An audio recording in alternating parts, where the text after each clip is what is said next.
ओम उमा महेश्वराय नमः। आप सभी का हमारे YouTube चैनल पर हार्दिक स्वागत है। शिव महापुराण कथा श्री रुद्र संहिता प्रथम खंड। आज सुने 15वां और 16वें अध्याय की कथा। सृष्टि का वर्णन, सृष्टि की उत्पत्ति। नारद जी ने पूछा, हे पितामह, आपने बहुत सी ज्ञान बढ़ाने वाली उत्तम बातों को सुनाया। कृपया इसके अलावा और भी जो आप सृष्टि एवं उससे संबंधित लोगों के बारे में जानते हैं हमें बताने की कृपा करें। ब्रह्मा जी बोले, मुने, हमें आदेश देकर जब महादेव जी अंतर्धान हो गए तो मैं उनकी आज्ञा का पालन करते हुए ध्यानमग्न होकर अपने कर्तव्यों के विषय में सोचने लगा। उस समय भगवान श्रीहरि विष्णु से ज्ञान प्राप्त कर मैंने सृष्टि की रचना करने का निश्चय किया। भगवान विष्णु मुझे आवश्यक उपदेश देकर वहाँ से चले गए। भगवान शिव की कृपा से ब्रह्मांड से बाहर बैकुंठ धाम में जा पहुँचे और वहीं निवास करने लगे। सृष्टि की रचना करने के उद्देश्य से मैंने भगवान शिव और विष्णु का स्मरण करके जल को हाथ में लेकर ऊपर की ओर उछाला। इससे वहाँ एक अंड प्रकट हुआ जो 24 तत्वों का समूह कहा जाता है। वह विराट आकार वाला अंड जड़ रूप में था। उसे चेतनता प्रदान करने हेतु मैं कठोर तप करने लगा और 12 वर्षों तक तप करता रहा। तब श्री हरि विष्णु स्वयं प्रकट हुए और प्रसन्नतापूर्वक बोले। श्री विष्णु ने कहा, ब्राह्मण, मैं तुम पर प्रसन्न हूँ। जो इच्छा हो वह वर मांग लो। भगवान शिव की कृपा से मैं सब कुछ देने में समर्थ हूँ। ब्रह्मा बोले, महाभाग, आपने मुझ पर बड़ी कृपा की है। भगवान शंकर ने मुझे आपके हाथों में सौंप दिया है। आपको मैं नमस्कार करता हूँ। कृपा कर इस विराट 24 तत्वों से बने अंड को चेतना प्रदान कीजिए।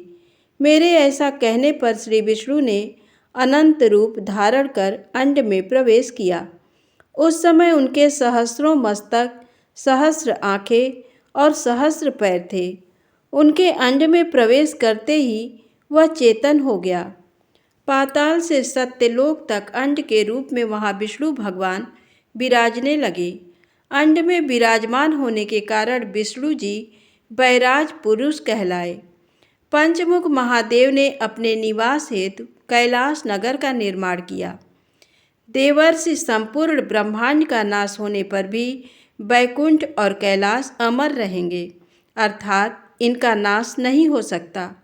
महादेव की आज्ञा से ही मुझ में सृष्टि की रचना करने की इच्छा उत्पन्न हुई। अनजाने में ही मुझसे तमोगुणी सृष्टि की उत्पत्ति हुई, जिसे अविद्या पंचक कहते हैं। उसके पश्चात भगवान शिव की आज्ञा से स्थावर संज्ञक वृक्ष, जिसे पहला सर्ग कहते हैं, का निर्माण हुआ, परंतु पुरुषार्थ का साधक नहीं था। अतः दूसरा सर्ग तिर्यक त्रोता प्रकट हुआ। ये दुख से भरा हुआ था। तब ब्रह्मा जी द्वारा ऊर्ध्वश्रोता नामक तीसरे सर्ग की रचना की गई। ये सात्विक सर्ग देव सर्ग के नाम से प्रसिद्ध हुआ। ये सर्ग सत्यवादी तथा परम सुखदायक है। इसकी रचना के उपरांत मैंने पुनः शिव चिंतन आरंभ कर दिया। तब एक रजोगुणी सृष्टि का आरंभ हुआ जो अर्वाक श्रोता नाम से विख्यात हुआ। इसके बाद मैंने 5 विकृत सृष्टि और 3 प्राकृत सर्गों को जन्म दिया। पहला महतत्व, दूसरा भूतों और तीसरा वैकारिक सर्ग है। इसके अलावा 5 विकृत सर्ग हैं। दोनों को मिलाकर कुल 8 सर्ग होते हैं। 9वां कौमार सर्ग है, जिससे सनत सनंदन कुमारों की रचना हुई है। सनत आदि मेरे 4 मानस पुत्र हैं जो ब्रह्मा के समान हैं। वे महान व्रत का पालन करने वाले हैं। वे संसार से विमुख एवं ज्ञानी हैं। उनका मन शिव चिंतन में लगा रहता है। मुनि नारद, मेरी आज्ञा पाकर भी उन्होंने सृष्टि के कार्य में मन नहीं लगाया। इससे मुझ में क्रोध प्रवेश कर गया। तब भगवान विष्णु ने मुझे समझाया और भगवान शिव की तपस्या करने के लिए कहा। मेरी घोर तपस्या से मेरी भौहों और नाक के मध्य भाग से महेश्वर की 3 मूर्तियां प्रकट हुईं, जो पूर्णांश सर्वेश्वर एवं दया सागर थीं, और भगवान शिव का अर्धनारीश्वर रूप प्रकट हुआ। जन्म मरण से रहित परम तेजस्वी सर्वज्ञ नीलकंठ साक्षात उमा वल्लभ भगवान महादेव के साक्षात दर्शन कर मैं धन्य हो गया। मैंने भक्तिभाव से उन्हें प्रणाम किया और उन्हें प्रसन्न करने के लिए उनकी स्तुति करने लगा। तब मैंने उनसे जीवों की रचना करने की प्रार्थना की। मेरी प्रार्थना स्वीकारते हुए देवाधिदेव भगवान शिव ने रुद्र गणों की रचना की। तब मैंने उनसे पुनः कहा, देवेश्वर शिव शंकर, अब आप संसार की मोह माया में लिप्त ऐसे जीवों की रचना करें जो मृत्यु और जन्म के बंधन में बंधे हों। यह सुनकर महादेव जी हंसते हुए कहने लगे। शिव जी ने कहा, हे ब्रह्मा, मैं जन्म और मृत्यु के भय में लिप्त जीवों की रचना नहीं करूँगा, क्योंकि वे जीव संसार रूपी बंधन में बंधे होने के कारण दुखों से युक्त होंगे। मैं सिर्फ से उनका उद्धार करूँगा, उन्हें परम ज्ञान प्रदान कर उनके ज्ञान का विकास करूँगा। हे प्रजापते, इन जीवों की रचना आप करें। मोह माया के बंधनों में बंधे इस प्रकार के जीवों की सृष्टि करने पर भी आप इस माया में नहीं बंधेंगे। मुझसे इस प्रकार कहकर महादेव शिव शंकर अपने पार्षदों के साथ वहाँ से अंतर्धान हो गए।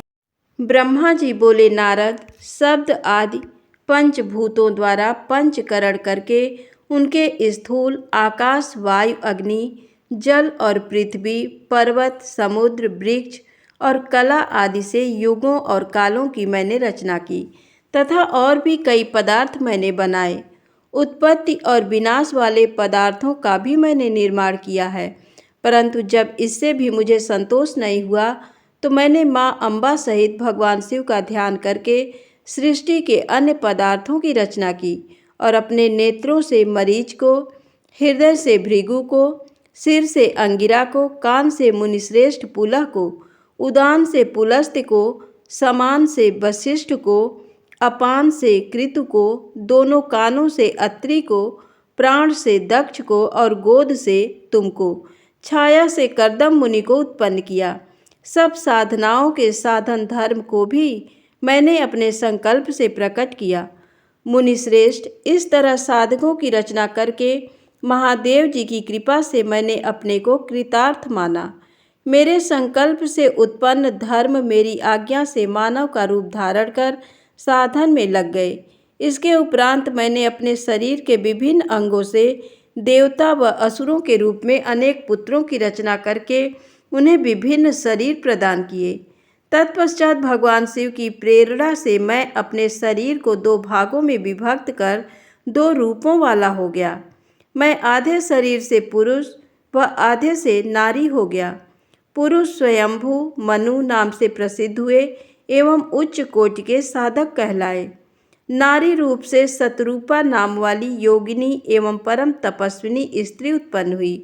मनु ने वैवाहिक विधि से अत्यंत सुंदरी शतरूपा का पाणी ग्रहण किया और मैथुन द्वारा सृष्टि को उत्पन्न करने लगे।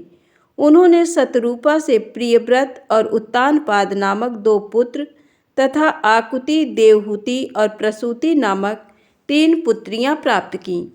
आकुति का रुचि मुनि से, देवहूति का कर्दम मुनि से तथा प्रसूति का दक्ष प्रजापति के साथ विवाह कर दिया गया। इनकी संतानों से पूरा जगत चराचर हो गया। रुचि और आकुति के वैवाहिक संबंध में यज्ञ और दक्षिणा नामक स्त्री पुरुष का जोड़ा उत्पन्न हुआ। यज्ञ की दक्षिणा से 12 पुत्र हुए। मुने, कर्दम और देवहूति के संबंध से बहुत सी पुत्रियां पैदा हुईं। दक्ष और प्रसूति से 24 कन्याएं हुईं। दक्ष ने 13 कन्याओं का विवाह धर्म से कर दिया। ये 13 कन्याएं श्रद्धा, लक्ष्मी, धृति, तुष्टि, पुष्टि, मेधा, क्रिया, बुद्धि, लज्जा, वसु, शांति, सिद्धि और कीर्ति हैं। अन्य 11 कन्याओं ख्याति, सती, संभूति, स्मृति, प्रीति, क्षमा, सन्नति, अनसुईया, ऊर्जा, स्वाहा और स्वधा का विवाह भृगु, शिव, मरीच, अंगिरा, पुलस्त्य, पुलह, क्रतु, अत्रि, वशिष्ठ, अग्नि और पितर नामक मुनियों से संपन्न हुआ। इनकी संतानों से पूरा त्रिलोक भर गया। अंबिकापति महादेव जी की आज्ञा से बहुत से प्राणी श्रेष्ठ मुनियों के रूप में उत्पन्न हुए। कल्प भेद से दक्ष की 60 कन्याएं हुईं। उनमें से 10 कन्याओं का विवाह धर्म से, 27 का चंद्रमा से, 13 कन्याओं का विवाह कश्यप ऋषि से संपन्न हुआ। नारद, उन्होंने 4 कन्याएं अरिष्ट नेमि को ब्याह दी। भृगु, अंगिरा और कुशाश्व से 2-2 कन्याओं का विवाह कर दिया। कश्यप ऋषि की संतानों से संपूर्ण त्रिलोक आलोकित है।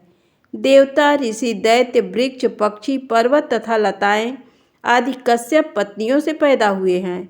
इस तरह भगवान शंकर की आज्ञा से ब्रह्मा जी ने पूरी सृष्टि की रचना की।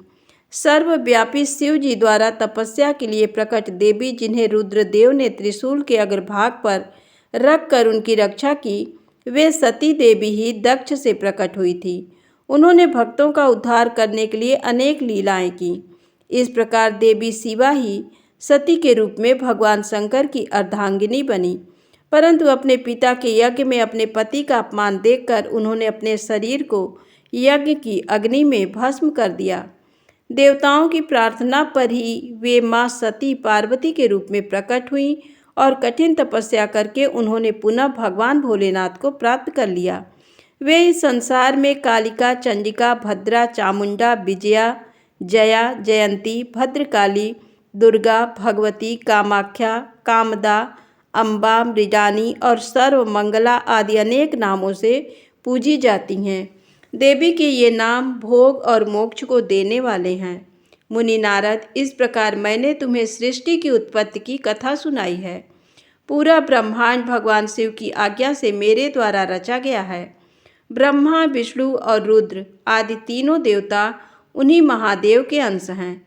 भगवान शिव निर्गुण और सगुण हैं। वे शिवलोक में शिवा के साथ निवास करते हैं। धन्यवाद।